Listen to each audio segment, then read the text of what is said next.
நம சிவாய மகாபெரிவாத்தோடைய கிளேசரணம். நம்மளுடைய மைண்ட்ஸ்பேர் நேயர்கள் அனைவருக்கும் என்னுடைய பணிவான நன்றிகள். நம்மளுடைய அச்சுவர்ஸ் எல்லாருக்குமே நம்மளுடைய பணிவான வணக்கங்கள். நல்லது நடக்கும், நல்லது மட்டுமே நடக்கும். இன்றைக்கி என்ன டாப்பிக்கில் நம்ம பேச போகிறோம் அப்படின்னா, உங்கள் வாழ்க்கை உங்கள் கையில். ஆமாம், நம்மளுடைய வாழ்க்கை எப்படி இருக்கணும், நம்ம என்ன வாங்கணும், நம்ம என்ன செய்யணும் அப்படிங்கிறத ரொம்ப எளிமையாக நம்ம வாழ்க்கையை நம்ம மாற்றிக்கிறது எப்படி அப்படிங்கிறது தான் இன்றைக்கி நம்ம இந்த பதிவில் பார்க்க போகிறோம். ரொம்ப சுலபமான வழியில் நிறைய இருக்குது, நிறைய டெக்னிக்ஸ் அப்படிங்கிறதும் இருக்குது. நம்ம ஷார்ட்கட் மெத்தட்லாம் வேணாம்.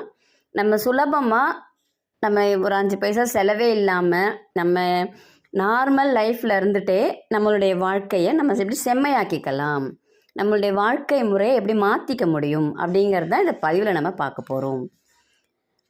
எதுலேருந்து நான் இந்த கான்செப்டை எடுத்தேன் அப்படின்னு பார்த்தீங்கன்னா, சீக்ரெட் அப்படிங்கிற ரோண்டா அவங்க எழுதின அந்த சீக்ரெட் புக்கில் இருந்தால் நான் எடுத்தேன். நீங்கள் மூவி கூட பார்த்துருக்கலாம். சீக்ரெட் அப்படின்னு ஒரு ஷார்ட் ஃபில்ம் வந்துச்சுன்னு நினைக்கிறேன். ஆனால் கொஞ்சம் ஃபாஸ்ட்டாக போகும் அப்படின்வாங்க. நான் அதை பார்க்கல, பட் நான் புக்கு படித்ததுலேருந்தால் உங்களுக்கு இந்த கண்டென்ட் எடுத்து கொடுக்குறேன். ரொம்ப அருமையான ஒரு புக் அது. நிறைய பேருக்கு புக்கு படிக்கிற பழக்கம் இல்லை இப்போதைக்கு. புக்கு படிக்கிற பழக்கம் நமக்கு வரணும். ஏன்னா எனக்கு ஒரு சில புக்கெல்லாம் எடுத்தோம்னா முடிக்கிற வரைக்குமே தூக்கம் வராது. ஆனால் தூங்கணும்னு தோணும், ஆனால் முடிச்சுட்டு தான் தூங்கணும் அப்படிங்கிறதெல்லாம் தோணும். ஆனால் நிறைய பழக்கங்கள் நம்மக்கிட்ட மாற்றங்கள் வரணும். சரி, என்னென்னு பார்க்கலாங்களா? நம்ம ஒரு வார்த்தைகளில் நம்ம எப்பயுமே என்ன பண்ணணும் அப்படின்னா, கவனம் செலுத்தணும். நீங்கள் உங்கள் வாழ்க்கையை பற்றி நீங்கள் யோசிக்கிறீங்க அப்படின்னு வச்சுக்கோங்களேன். உங்கள் வாழ்க்கையை பற்றி நீங்கள் நினச்சி பார்க்குறீங்க அப்படின்னா நல்லதாகவே நினைங்க.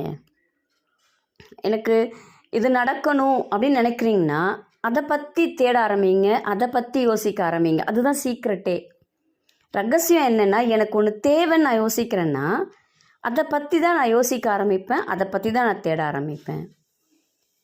நம்ம என்ன யோசிப்போம்? இப்போ ஒரு எக்ஸாம்பிளுக்கு என்ன சொல்லணும் அப்படின்னா, இப்போ நான் ஒரு எக்ஸாமுக்கே நான் போகிறேன் அப்படின்னா, எனக்கு இந்த கொஷின் வந்துடக்கூடாது அப்படின்னு நான் யோசிக்கிறேன் அப்படின்னா, நம்ம பிரெயின் என்ன செய்யும், நம்மளுடைய மைண்ட் என்ன செய்யும்னா, நம்ம எது வேண்டான்னு சொல்கிறோமோ அதை தான் கொண்டு வந்து கொடுக்கும்.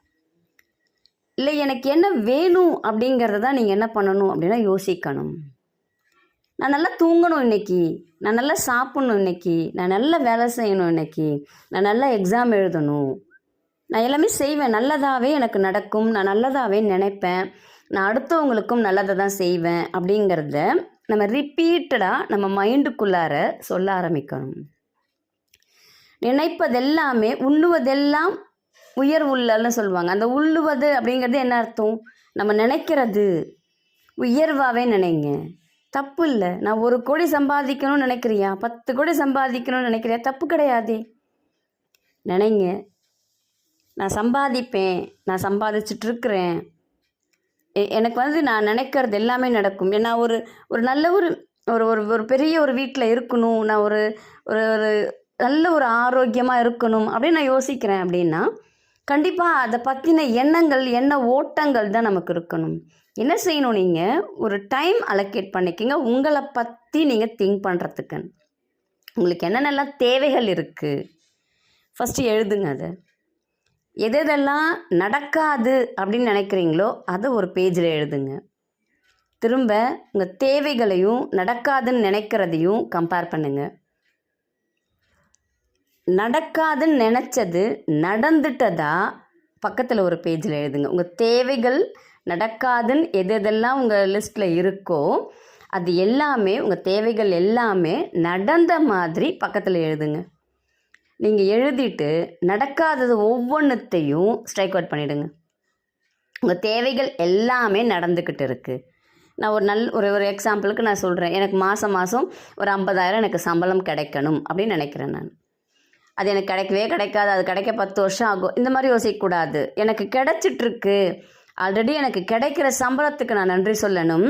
எனக்கு இந்த சம்பளம் எனக்கு 50,000 உயருகிறது அப்படிங்கிற மாதிரி நீங்கள் எழுதிட்டு அதை டெய்லி ரீட் பண்ணுங்கள். ஒரு டைம் ஃபிக்ஸ் பண்ணிக்கோங்க. அதுதான் இம்பார்ட்டண்ட். இதில் மார்னிங் 5 இல்லை நீங்கள் தூங்க போகிற டைம் 8 o'clock இல்லை 9 o'clock. ரொம்ப லேட் நைட் தூங்காதீங்க, ரொம்ப லேட்டாக எந்திரிக்காதீங்க. இது நம்மளை ஜெயிக்கவே விடாது. நம்ம ஜெயிக்கணும்னா நம்ம ஏர்லி மார்னிங் எந்திரிக்க பழகணும். அதே மாதிரி நைட்டு சீக்கிரமாக தூங்க பழகணும். இதை கொண்டு வந்துட்டோம்னாலே கண்டிப்பாக நம்ம வாழ்க்கையில் ஜெயிச்சிருவோம்.